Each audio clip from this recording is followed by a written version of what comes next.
मोदी सरकार ने एक बहुत बड़ा फैसला लिया है जिससे आपकी जिंदगी में जो सामान इस्तेमाल करते हो, चाहे वो नहाने की साबुन हो, चाहे वो तेल हो, चाहे वो खाने की चीजें हो, चाहे वो गाड़ी हो, सारी की सारी चीजें सस्ती होने वाली है। क्यों सस्ती होने वाली है? क्योंकि जीएसटी में क्या है, दो स्लैब को मोदी सरकार ने कम कर दिया है। कौन कौन से स्लैब है? 12% और 28% को। अब केवल दो प्रकार के स्लैब रह गए हैं, 5% और 18% के स्लैब। क्या है इसका पूरा मतलब, वो समझते हैं। देखो, सबसे पहली बात यह है कि जिसमें अंतर किया गया है वो है जीएसटी। जीएसटी की फुल फॉर्म होती है गुड एंड सर्विस टैक्स। इसका क्या मतलब होता है? जो भी आप कुछ भी सामान आप खरीदते हो उस पर आप गवर्नमेंट को एक टैक्स देते हो जिसको बोलते हैं जीएसटी। जैसे आपने साबुन खरीदी, क्या दिया? टैक्स दिया। आपने तेल खरीदा, क्या दिया? टैक्स दिया।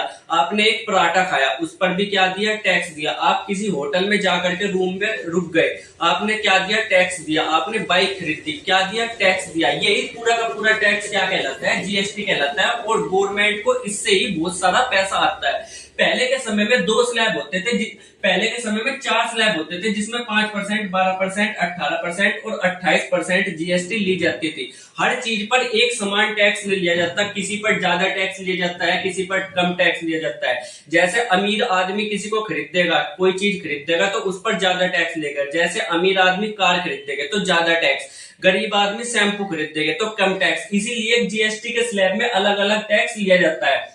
भाई, जो पहले 4 टैक्स थे अभी केवल 2 टैक्स रह गए हैं, 5% और 18%। 0% तो कुछ कुछ होता ही है। 0% का मतलब ये हो गया जो चीजों पर जीएसटी नहीं लगती, यानी कि ऐसी चीज जिससे गवर्नमेंट क्या है, पैसा नहीं कमाती। जैसे कि रोटी हो गई, इससे गवर्नमेंट पैसा नहीं कमाती। अगर आप रोटी खाओगे तो आपको कोई भी टैक्स गवर्नमेंट को नहीं देना पड़ेगा। तो यहाँ पर अभी 2 स्लैब हो गए जिसमें स्लैब अलग अलग में अलग अलग टैक्स लगेगा। जैसे आईफोन पर अलग टैक्स लगेगा, नमकीन पर अलग टैक्स लगेगा, और आप होटल में जाकर के खाना खाओगे या वहां पर रहोगे उस पर अलग टैक्स लगेगा। अभी के समय में किस किस चीज पर जो टैक्स है वो नहीं लगता। जैसे रोटी खाओगे तो उस पर टैक्स नहीं लगेगा, पराठा खाओगे तो उस पर टैक्स नहीं लगेगा, दूध पर टैक्स नहीं लगेगा, और पनीर पर भी अब टैक्स नहीं लगेगा जो कि पहले लगता था। इसके अलावा 5% टैक्स जो है वो, अगर आप तेल जैसे बालों में लगाने का तेल इस्तेमाल करोगे तो उस पर 5% आपको टैक्स देना पड़ेगा। अगर कोई 100 रुपए का तेल आप खरीदोगे तो यानी कि आप 5 रुपए किसको दोगे? सरकार को दोगे डायरेक्ट। तो उस पर भी 5% टैक्स लगेगा। साबुन, नहाने की साबुन, कोलगेट, ये सारी की सारी चीजें जो आम आदमी की जिंदगी से जुड़ी हुई है उस पर कितना टैक्स लगेगा? अब 5% टैक्स लगेगा। इसके अलावा 18% टैक्स में, जैसे कि लग्जरियस, जो आपकी लाइफ को बहुत अच्छा और मनोरंजन बनाए, उसको उस पर कितना? 18% टैक्स लगेगा। जैसे कि टीवी हो गया, एलसीडी हो गई, इस पर 18% टैक्स लगेगा। एसी हो गए, 18% टैक्स लगेगा। कार हो गई, 18% टैक्स लगेगा। और बाइक हो गई, इस पर भी कितना? 18% का टैक्स लगेगा। इसके अलावा सरकार ने एक चीज और करी है जिसको बोलते हैं 40% का स्पेशल स्लैब, जो डायरेक्ट जनता को नहीं दिखाया जाता। पर 2 स्लैब, 5% और 18% के अलावा एक स्लैब और है जिसको 40% का स्लैब बोलते हैं। उसमें कौन कौन सी चीज? जैसे कि सिगरेट में भरने वाला तंबाकू, जब आप धुआं धुआं धुआं उड़ाते हो ना, तो वो उसमें क्या होता है? तंबाकू होता है। इस पर 40% टैक्स लगेगा। अगर आप 5 रुपए की सिगरेट पी रहे हो तो यानी कि आप 2 रुपए किसको दे रहे हो? सरकार को दे रहे हो। फिलहाल 5 रुपए की तो नहीं आती, शायद 10 रुपए की आती है। तो यानी कि 4 रुपए आप इसको दोगे, डायरेक्ट सरकार को दोगे। इसके अलावा गुटखा, पान मसाला, बोलो जुबा केसरी भी, ठीक है। अजय देवगन जिसका प्रमोशन करता है वही गुटखा, उस पर कितना परसेंट लगेगा? 40% टैक्स लगेगा। सरकार यहाँ पर सबसे बड़ी गलती ये कर रही है कि इस पर 40% टैक्स लगा रही। सरकार को करना चाहिए इस पर 400% टैक्स लगाए। अगर सिगरेट 10 रुपए की है तो सीधा 100 रुपए की मिले। अगर तंबाकू का गुटखा, पान मसाला 5 रुपए का है तो सीधा कितना? 50 रुपए का मिले। इतना महंगा टैक्स लगाना चाहिए सरकार को, जिससे क्या हो कि लोग बाग इसको, गुटखे को क्या करेंगे? कम खाएंगे, और लोग बागों की सेहत क्या होगी? थोड़ी ठीक रहेगी। इसके अलावा जो महंगी महंगी बाइक है उन पर कितना टैक्स लगने वाला है?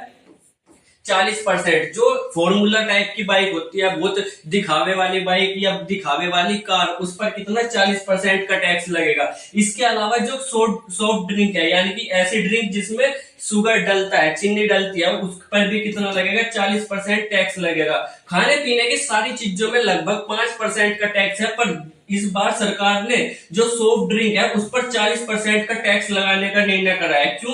क्योंकि ये क्या होता है, इनमें कोई भी अच्छी चीजें होती नहीं, ये केवल किससे बने होते हैं, केमिकल से बने होते हैं। और सरकार चाह रही है कि लोग बाग इनका इस्तेमाल क्या करे, बहुत ही ज्यादा कम करे, और जिस चीज का भी इस्तेमाल चाहती है सरकार कम करे लोग, उस पर ज्यादा टैक्स लगाया गया है। जैसे गुटखा ज्यादा टैक्स, तंबाकू ज्यादा टैक्स, और जो बाहर से बनकर आती है गाड़ियां, बाइक्स, जो ये स्पेशल रेसिंग कार आती है, ये भारत के अंदर नहीं बनती, ये कहां से, बाहर से बनकर आती है। इसीलिए सरकार क्या कर चाह रही है कि इन पर भी ज्यादा टैक्स लगे, ताकि हमारे जो देश के अंदर बनती है वही बाइक यहाँ पर बिके। इसके अलावा इससे बहुत ज्यादा हेल्थ खराब होती है कोल्ड ड्रिंक पीने से, तो इस पर भी सरकार कह रही है कि इस पर भी ज्यादा टैक्स लगाओ। इसके अलावा सरकार और क्या कर रही है, देखो सरकार ने मन में क्या है, बीमा कंपनियों पर टैक्स क्या कर दिया है, 0%। कितना, 0%। यानी कि पहले हेल्थ इंश्योरेंस बीमा जो लेते थे ना, तो उस पर टैक्स लगता था, ठीक है। अब इस पर टैक्स बिल्कुल हटा दिया है सरकार ने। क्यों? क्योंकि सरकार ने यहाँ पर देखा अपना फायदा। इससे क्या होगा, बीमा कंपनियां क्या हो जाएगी, खुश हो जाएगी, और खुश होकर बीमा कंपनियां क्या करेगी, सरकार को चंदा देगी। चंदा मतलब सरकार को पैसा देगी, जिससे सरकार के पास भी पैसा आएगा। तो धीरे से सरकार ने थोड़ा सा अपना प्रॉफिट भी इसमें कमा लिया, जो कि डायरेक्ट सरकार को मिलेगा। सरकार क्या, जो सत्ता में बैठे हुए लोग हैं उनको मिलेगा, काली कमाई आप इसको कह सकते हो, ठीक है। इसके अलावा सरकार को करना चाहिए पेट्रोल डीजल को भी जीएसटी के अंदर लाना चाहिए, चाहे 40% स्लैब के अंदर लिया हो, पर जीएसटी को लाना चाहिए। अभी के समय में पेट्रोल कितना मिलता है, 100 रुपए का मिलता है। कितना, 100 रुपए का, जबकि पेट्रोल की कीमत कितनी होती है, 50 रुपए से ज्यादा की कीमत नहीं होती पेट्रोल की।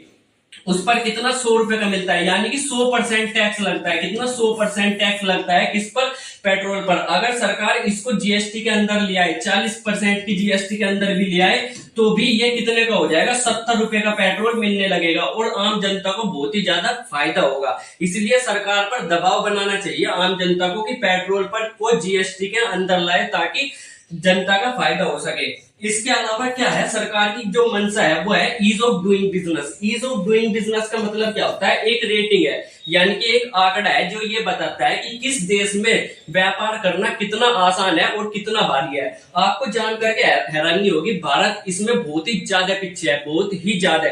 अभी मोदी सरकार जब से आई, उससे तो थोड़ी बहुत इसकी रैंकिंग सुधरी है, लगभग 54-50 के आसपास है, पर पहले इसकी रैंकिंग 130 के आसपास थी भारत की। इतना ज्यादा पीछे था ईज ऑफ डूइंग बिजनेस में। इसका सिंपल मतलब ये है कि किसी देश में बिजनेस करना आसान है या हार्ड है। तो पहले भारत में बिजनेस करना बहुत ही ज्यादा हार्ड था, इसीलिए ज्यादातर सारे के सारे लोग इस पर सरकारी नौकरी की तरफ भागते थे। आज भी देखोगे तो सरकारी नौकरी सबसे पहली चॉइस होती है लोगों की कि हमें सरकारी नौकरी मिल जाए, क्योंकि बिजनेस करना बहुत ज्यादा हार्ड है। बिजनेस के लिए डॉक्यूमेंट्स बनवाने पड़ते हैं, जिसके लिए दफ्तर धक्के खाने पड़ते हैं। इसीलिए लोग बाग यहाँ पर बिजनेस नहीं करना चाहते, इसीलिए चाहता है कि नौकरी करे, क्योंकि एक बार 2-3 साल के लिए मेहनत कर ली, उसके बाद आराम से जिंदगी भर पढ़ करके खाएंगे। इसके अलावा सरकार ने इस बार किसानों को भी तोहफा दिया है, जिसमें जो पहले ट्रैक्टर था ये लगभग 18% जीएसटी लगता था, यानी कि 6 लाख का ट्रैक्टर पहले कितने रुपए का मिलता था, 7 लाख, या 5 लाख का ट्रैक्टर पहले 6 लाख के आसपास का मिलता था टैक्स लगा करके। अब 5 लाख का ट्रैक्टर लगभग 5,25,000 रुपए का मिल जाएगा। तो इतना फायदा किसने कराया, गवर्नमेंट ने कराया किसानों का भी, क्योंकि गवर्नमेंट को दिख रहा अगर किसान खुश रहेंगे तो हमें बहुत अच्छी तरीके से वोट मिलेगी। और यही क्या होती है, पॉलिटिक्स होती है। अब यहाँ पर आप क्या सोचते हो कि किस चीज में टैक्स को और घटाना चाहिए, और क्या क्या सुझाव है, कमेंट बॉक्स में लिख करके बताना। मिलेगा अगली वीडियो में, तब तक के लिए बाय बाय।